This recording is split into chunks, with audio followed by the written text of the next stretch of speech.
Hello, everyone. Welcome to the NTI Pod Talk. My name is Dianne Kaler, and I'm the Director of Nutrition Therapy Institute. This Pod Talk is our opportunity to have fun conversations with interesting people who have interesting things to say about nutrition, food, and health. I talk to NTI instructors, students and grads, to health industry professionals, to farmers, and anyone else who has an interest in nutritional wellness. While many of our listeners come from within the NTI community as students and grads, we also have prospective students who tune in. And to those listeners in particular, I hope you find that the people we talk to inspire you to finally make the jump to pursue your passion and come to school here at NTI. So without further ado, let's get on with the show. Hello there. Welcome to another edition of the NTI Pod Talk. My name is Dianne Kaler, and I'm the Director of Nutrition Therapy Institute. We are lucky today because we have a very special guest, Dr. Izabella Wentz, who is called the Thyroid Pharmacist, but we're going to talk about her expansion beyond that today. And many of our students will be familiar with Dr. Wentz's work because her book, her Hashimoto's Protocol book, is on the reading list for our endocrinology course. So you are probably well known by all of our listeners and everyone in our community. So thank you so much for being here, Dr. Wentz. Thank you so much for having me, Diane. It's such a pleasure to be here with you, and thank you in what you're doing in educating our future healers. Yeah, thank you. Thanks. Well, as I mentioned, you're known as the Thyroid Pharmacist, and you've done a lot of work on thyroid health, and you've got two books that I have read, the Hashimoto's Thyroiditis Root Cause book, and then, of course, the Hashimoto's Protocol, which, as I mentioned, is on our reading list in our endocrinology course. But I know you have many other books that you've written, several other books that you've written. And of course, we're going to talk today about your most recent book that is releasing in mid-April, Adrenal Transformation Protocol. And I love that you call it the ATP protocol because as we know, ATP is cellular energy. So that's a great acronym for your book and your program. So one of the things where I kind of want to start is I love how you, in your book, you talk about yourself. You know, you're a very traditional, conventionally trained, medical practitioner, pharmacist. And you called yourself, originally the skeptical pharmacist who, you were taught that natural remedies don't work and it's kind of all a bunch of bunk. And so first of all, I always think it's so interesting that, diet and lifestyle strategies are classified in this concept of natural remedies. And in the conventional medicine world, when people are trained that natural things don't work, natural remedies don't work, you're kind of discounting something that people do every single day, eating 3 times a day, if not more, and their lifestyle choices that they make on a daily, minute by minute decision. And of course, those things are going to have an impact on health. So, it's just funny that in the conventional world, it's kind of like poo-pooed that natural things don't work and, whatever. So, but I'm interested in hearing from you about kind of how you transitioned away from this thinking that natural remedies don't work. Oh, that's such a great question. And yeah, I remember having an elective class in pharmacy school where the professor talked about, I think it was like shark liver oil or something like that. He's like, it does not work. It does not work. And I just kind of carried that message along with me. I was working as a consultant pharmacist initially with hospice patients. And I was amazed at looking at some of the supplements they were utilizing and the medications. And I was like, wow, a lot of them were, hospice were at their life's end and they were still trying a lot of various remedies. Mm-hmm. And I was thinking like, okay, well, maybe at that point it can't really hurt. Then I got to working with people with really complex health conditions. So people with rare genetic disorders, developmental disabilities, people who were elderly taking multiple medications. Just this client population that I had wasn't like your textbook person who just had like diabetes or who just had high cholesterol. And there wasn't really a path for getting them well. And so I started spending a lot of time in PubMed and spending a lot of time in patient forums with parents who had children with this genetic disorder. What were they utilizing? And it wasn't always medications, right? So sometimes they were saying like, there's these other things that we're trying. They're actually making a difference in this person's life. We had ketogenic diet for kids with seizures. And that was something that I was introduced to with some of my complex cases. And then I remember having a case where a young woman had developmental disabilities and she had a lot of psychiatric issues. And it was learned that she had celiac disease. And once she went gluten-free, a lot of her psychiatric issues almost vanished. And I remember visiting her group home and talking about, wow, all these medications, like she doesn't need them all. She's just a different person going gluten-free. And so that kind of started having just, some of the wheels turning in my head where I was like, this person was on like a long list of medications. They were causing side effects. And I was seeing that with my own eyes, these, beautiful young individuals being put on multiple medications and just declining further. Oftentimes, maybe some behavior would get better, but then they'd have other health issues. And then of course I got diagnosed with Hashimoto's after almost a decade of, just very confusing symptoms. I had panic attacks and carpal tunnel in both arms, hair loss, fatigue, anxiety, acid reflux, irritable bowel syndrome, so on and so forth. Medications only helped a little bit. And then I was like, I wonder if there's anything else I can do. And so I started looking into PubMed and patient forums about Hashimoto's. And I was like, oh, the gluten-free diet helped a certain percentage of people who also had celiac get into remission with Hashimoto's. And I thought of my one client who had, celiac-induced psychiatric issues. So that was just fascinating for me. And I was like, oh, I wonder if I have celiac disease. And then there were other, just kind of that started my thinking process. I didn't have celiac disease, but I ended up trying the gluten-free diet anyway and trying the dairy-free diet. And I was like, wow, my acid reflux is gone. I have had this on a daily basis for 3+ years. I had this chronic cough. I would be in a presentation at work and I'd start like coughing in the middle of it. Turned out that it was dairy. 3 days of being off of dairy, that was completely gone. I took proton pump inhibitors, famotidine, tested over the counter. I was like, I had a stack of Tums on my desk at work that I like carried with me everywhere. And that didn't do the trick, but getting off of dairy just got rid of it completely. And I didn't need any of these medications anymore. And so that's how I started on that journey, was initially seeing some of these things within my own client population, then getting diagnosed myself and realizing that medications had their limitations and making myself a bit of a guinea pig, I guess, to be an expert, right? Yeah, absolutely. Well, and I think that's so common that people start experiencing things for themselves, and that's really where the evidence comes from, when things start working in yourself. So that's awesome.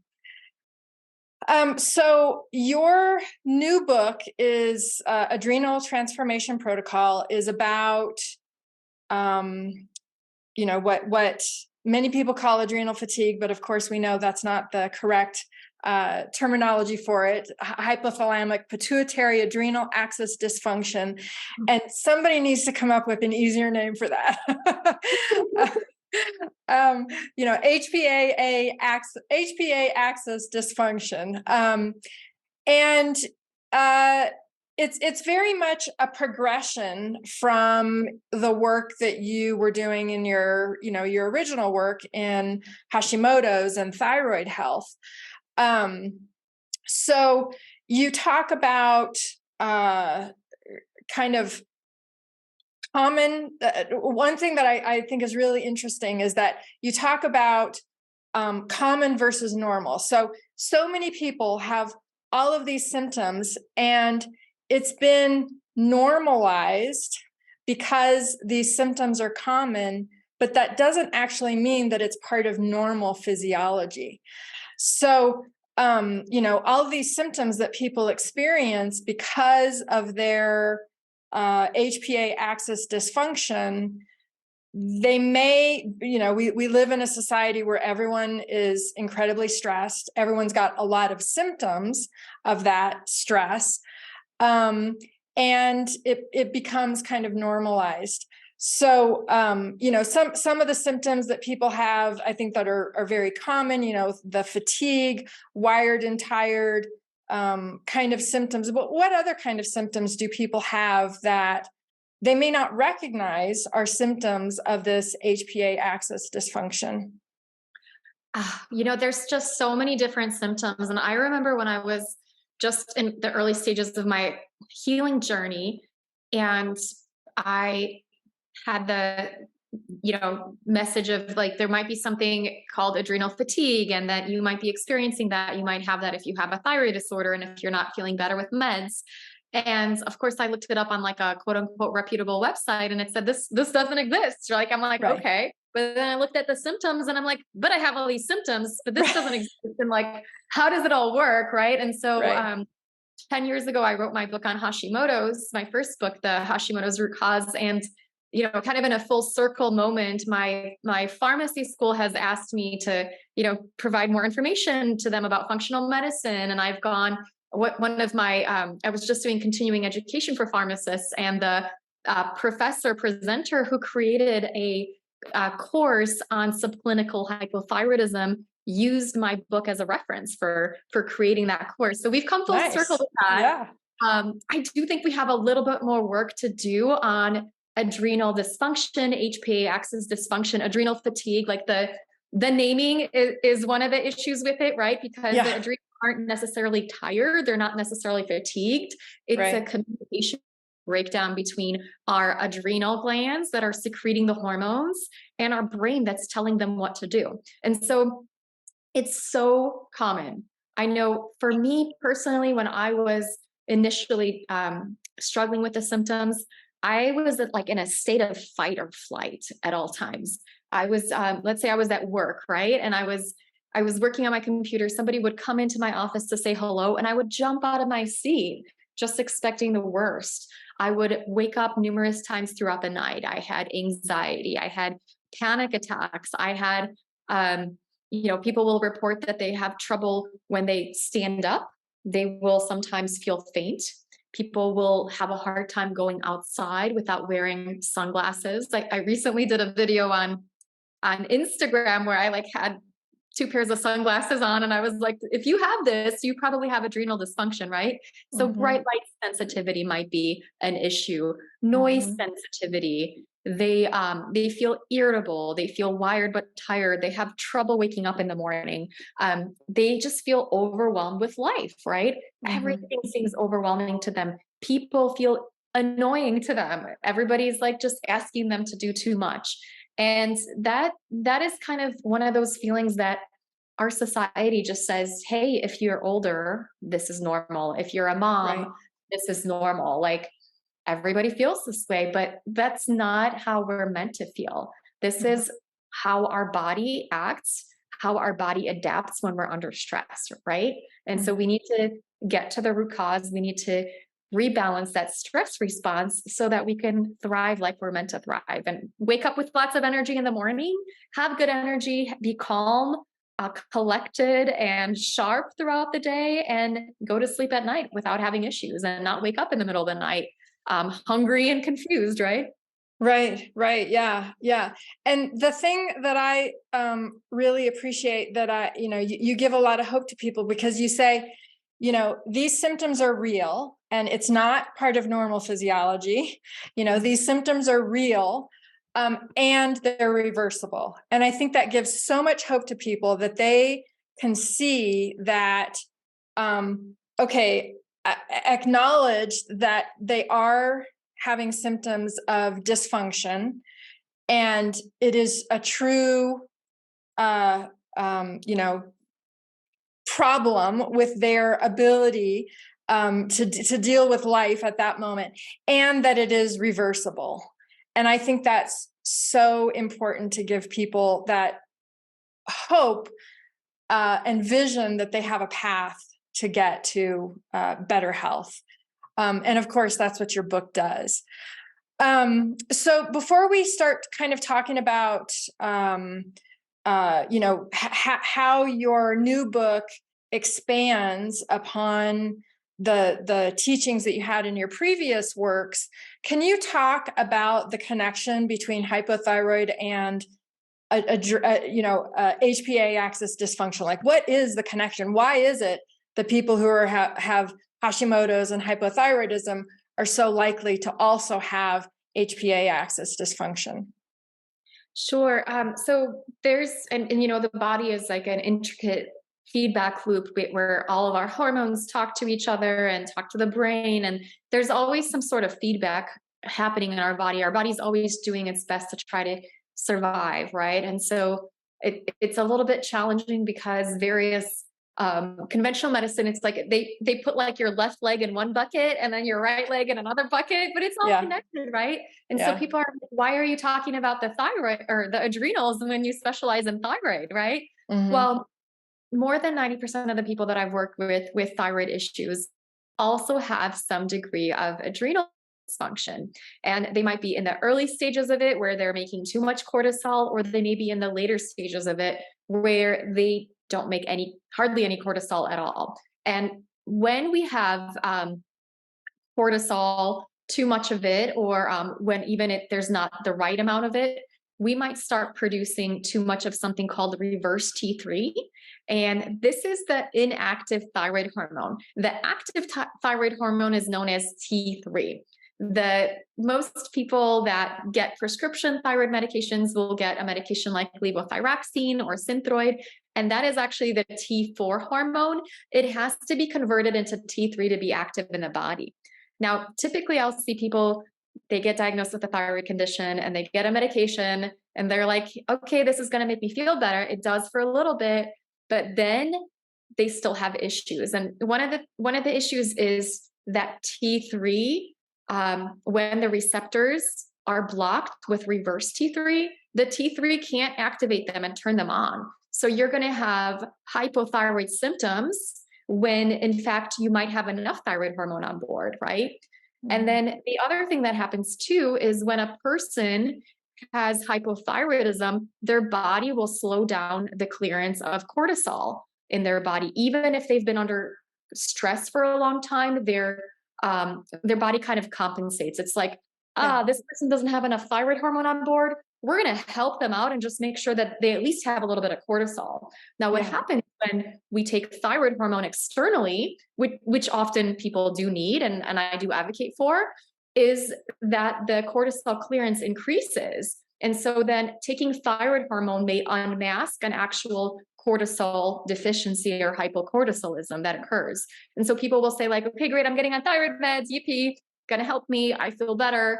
But wait a minute, I actually kind of feel worse and I kind of feel more tired. What's going on? And it could be, two potential things at the reverse T3, and it could be the increased cortisol clearance. So there's just like a really intricate feedback loop. And some people will have like no Hashimoto's and they will have a normal TSH, but it's just their adrenals are blocking their ability to use active thyroid hormone in their bodies. Mm-hmm. And they have all the hypothyroid symptoms, right? Mm-hmm. And then some people actually, adrenal dysfunction or being in a stress response leads them to have Hashimoto's unchecked inflammation in their body.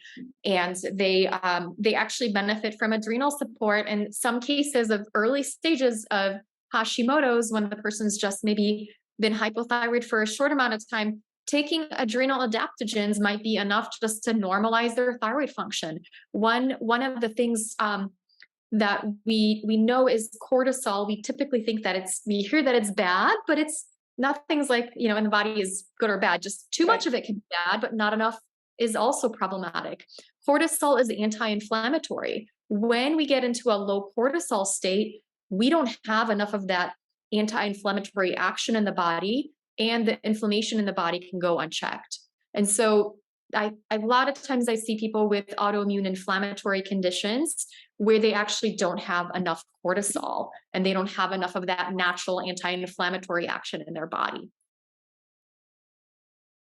So there's a few different paths. Hopefully that makes sense. No, yeah, it does. And I always think about it as if the hypothyroidism, thyroid gland isn't working, or thyroid hormone isn't working as well, then the adrenal glands have to bump up their activity to kind of support your function, because you don't have enough thyroid hormone to do that, right? To support your metabolic rate.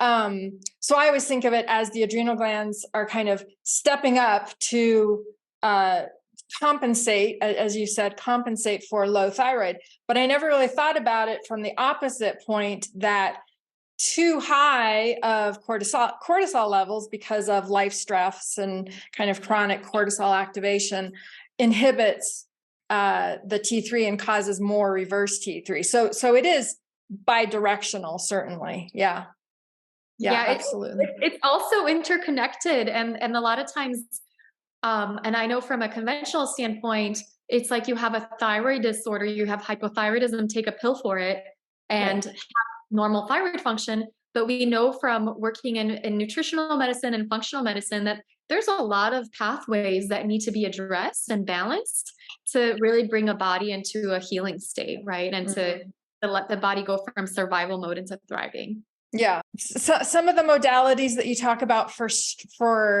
thyroid support are stress mitigation, reducing inflammation, blood sugar balance is a huge one. How do you expand on those, and where do you take it a little bit further in your ATP protocol? That's such a great question. And when I first started working with people with Hashimoto's and just even on my own health, I learned about the stress response and how to various protocols on balancing the stress response. And one of them focused on pregnenolone and DHEA. So utilizing hormones to provide what your body may have been missing strategically at various times throughout the day, using adaptogens and some of the lifestyle changes like quitting caffeine, making sure you get lots and lots of sleep. And I think a lot of times these are very solid recommendations. They work really well for a lot of people. I talked about them in my first two books, the Hashimoto's Root Cause and the Hashimoto's Protocol. And that said, I did have some people that didn't do well with them. So some people may have reacted to DHEA. And so for some women, it caused cystic acne, right? Mm-hmm. And then other women didn't feel comfortable taking it because it can turn into estrogen in the body. And that can be an issue if you're estrogen dominant, or if you have estrogen family history of estrogen sensitive cancers. And so a lot of people didn't feel comfortable with those protocols. Some people were not able to find a doctor that would prescribe these kind of protocols for them. At my heart, I'm always a person that wants to inspire and empower others to take charge of their own health. Mm-hmm. And so I wanted to give them a lot of things they could do on their own time, even if they don't have that right person guiding them, because the hormones, I mean, they can be tricky. They could be problematic if you overdose them, and you can have a lot of side effects with them. Then the other part of that was like the lifestyle changes. Some people just couldn't sleep 12 hours a night for 30 days straight. Like, I wish we all could, but that's not always realistic, especially if you're a new parent. That's not always realistic to be able to sleep for 12 hours a night. And so I found myself at a point where I had my beautiful son, and he was 8 months old, and he wasn't sleeping through the night. So he was waking up every 2 to 3 hours or so. And here I am 8 months postpartum, and I'm like, okay, definitely my adrenals are off. And I tested my adrenals and they're flatlined. And I'm like, I can't take DHEA and I can't take hormones because I'm nursing my son. And I don't feel comfortable. Like, I can't sleep for 12 hours a night like that. You know, he's got to take care of him. Right. Like, yeah. I was like, I had never drank coffee before that, but I actually started drinking coffee. I'm like, not giving that up right now. Like, not happening. Mm-hmm. And so I'm like, what else can I do to find a way to rebalance my adrenals? Right. That's going to be compatible with not taking hormones. and not sleeping? Are there other things that I can utilize? And so I came across just, I don't even know. It's like, serendipitous how you sometimes come across these things, but I came across just various interventions and I dug deeper into my safety theory and sending myself just some safety signals to rebalance my stress response, because my body was like waking up at night and that was giving me an alert that I was in danger, right? I wasn't going outside a lot because it was winter time in Colorado and it was cold and dark. So I wasn't getting the light in my eyes, and that was causing me to be tired in the morning. And I developed this little protocol for myself, and it worked so well within like 3 to 4 weeks. And I was like, okay, I need to like make this available to other people. And I created this. It took a while because I was still, taking care of my son and not sleeping, but I put it out into my community, and over 3,500 people have taken this protocol where we focus on just 4 weeks of sending your body targeted safety signals to take your body out of like fight or flight and survival mode into the parasympathetic rest, heal, and digest mode.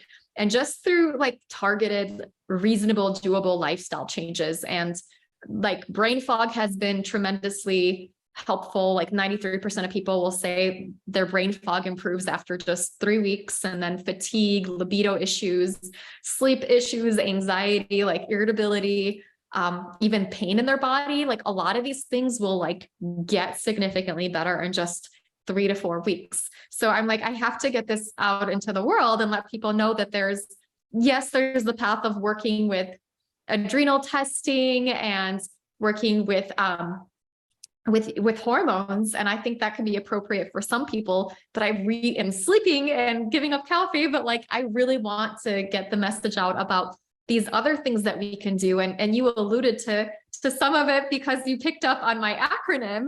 Yes. And part of it is actually supporting our mitochondria, right? Yeah, absolutely. And that is one of the things that I think is so beneficial about your plan is that it is so accessible, because so often you read books and they're talking about all these great things. And then they say, and you need to do testing and you need to find a doctor who will give you hormones. And that is demoralizing, disempowering, because it can be challenging to find the right doctor and to get the testing and all that kind of stuff. So I really appreciate how accessible you make your plan and just really walk through all the steps week by week. It's so well laid out. And one of the things that I really appreciate as a nutrition therapist and as someone who, our nutrition school is a food first holistic nutrition training program. And your plan has a food first focus. You talk about food, you emphasize fats and proteins, which I think is so important. And something that is very dear to my heart is that you talk about liver. Everyone knows me as, all of our listeners, all of my students and graduates, they know that I am a huge fan of liver. And I think liver is just so critically important to have as part of a nutrient dense diet. And whenever I see someone in a book, particularly a conventional medical doctor who, is going down the functional medicine path. If they're recommending liver, I'm like, all right, that person is credible. They know what they're talking about. So I love that you have liver as a recommendation in your book. But it's a great book. And I think it's going to be very easy for people to implement many of the ideas into their lives because they don't have the added pressure of needing to get tested and having to go to a doctor to get hormones. So yeah, it's great. Thank you so much. I actually have a list of superfoods that people can utilize. Part of what sends people a danger signal where their body gets into that survival mode is not having adequate nutrition. So eating foods that are inflammatory to you, starving yourself makes your body feel like you're in a famine, right? Like fasting is super popular and works really well for some people. And as you know, you can't put everybody on the same plan. And so for other people that are in that fight or flight state, giving them, nourishing food every few hours and making sure that they're getting their nutrients on board through nutrient dense foods is going to help them rebalance their stress response. It's going to send a signal to their body that says, hey, we're not in a famine. You do not need to slow down your metabolism. Like, you can have more energy. It's okay. And so it's amazing what happens, because people are oftentimes, they're told, like, you need to diet, you need to do all this exercise. And a lot of what I do is I'm like, you need to do pleasurable activities and eat really nourishing foods that you enjoy. Mm-hmm. Yeah. And that's another thing. Sometimes when you read a book, there's like lists and lists of all these supplements, and you certainly recommend supplements. I think you have a key 5 supplements that you recommend. My brother and I are like the Hobbit and Lord of the Rings fans. So my brother actually was like, I was helping him with something and created a nutritional plan for him. And he's like, you're not going to turn me into Bilbo Baggins, are you? Like, you're not going to give me 20 supplements to take a day. And I know, there's people that are biohackers and they take like 50 supplements a day. Wonderful. But I think for most people, I try to limit the amount of supplements that they take and utilize products that may have multiple benefits. For example, something like Saccharomyces boulardii. We know that the body sends out stress signals and gets into survival mode when we have a lot of inflammation, right? And that inflammation could be because we have chronic infections like protozoa in the gut or H. pylori, or because we're exposed to candida or mold, or because of food sensitivities. And then under stress, people will typically get depleted of secretory IgA in their gut, which makes them more susceptible to these infections, makes it harder to fight off an infection, and causes more food sensitivities. So I'll use the beneficial yeast, Saccharomyces boulardii, because it raises secretory IgA and it helps to fight protozoa. It helps to clear out candida and mold and H. pylori out of the body, and helps minimize food sensitivities. So I'm like, okay, let's use something like that is going to give you the most bang for your buck, right? To help you get into balance, right? And I do recommend like electrolytes, which are really excellent to have for people. We think about electrolytes and we think about like extreme athletes and how athletes recover better after doing some these big events, right? If you're a person with adrenal dysfunction and chronic fatigue, everything feels like an extreme sport, right? So right. Absolutely. Yeah. And so the electrolytes are something that can take the edge off and just really help you with your recovery. And I think, that's foundational nutrition, right? Just to make sure that you're getting enough of electrolytes on board. So many of us are told to drink water, but not about our electrolytes. Yeah, absolutely. Well, I'm looking at the time here, and I don't want to invade on your busy schedule any more than is needed. So I am so happy that we had the chance to talk today, and thank you so much for sending me an advanced copy of your book. It was really amazing to read. And I am going to implement some of these things into my life as well, because you forget, like you get lost in life and you forget, and you're like, oh yes, I need to go back and I need to start doing some of this stuff. So I really like your journal template that helps with all these relevant headings that you need to have to compile this great info and track your progress. So your journal template is really helpful. So anyways, can you tell people where to find you? What are all your handles and and all of your social media stuff that they can look for more from you, and then also how to get your book? Yes. So my website is thyroidpharmacist.com, and I have a quick guide to adrenals about the ABCs of adrenal balancing. It's just thyroidpharmacist.com/ABC that people can get from the website. My Facebook is Thyroid Lifestyle, so you'll be able to find that under Dr. Izabella Wentz. And then I have a Instagram under Izabella Wentz PharmD, where I post little quick tips about adrenals and thyroid and nutrition, all kinds of fun things. And then my book is going to be available wherever fine books are sold. So Barnes and Noble, Amazon, indie bookstores. And that's going to be available April 18th. And I hope it helps a lot of people on their healing journey, and just grateful for your community and for the work that you guys are doing in helping other people heal. Yeah, thank you. Thank you so much. All right. Well, you have a great rest of your day. Thank you so much. You as well. It's been a pleasure. Hi there, and thanks for listening today. If what you heard today inspires you to want to pursue an education in holistic nutrition here at Nutrition Therapy Institute, please check us out on our website, ntischool.com, and reach out to us at admissions@ntischool.com. Our in-depth, comprehensive education is sure to provide you with the knowledge and skills you need to create the work of your dreams. Do something that feeds your passion, aligns with your values, and fuels your drive for a vital and meaningful life. It will be rewarding for yourself, your family, and anyone else with whom you interact. And with that, see you on the next episode.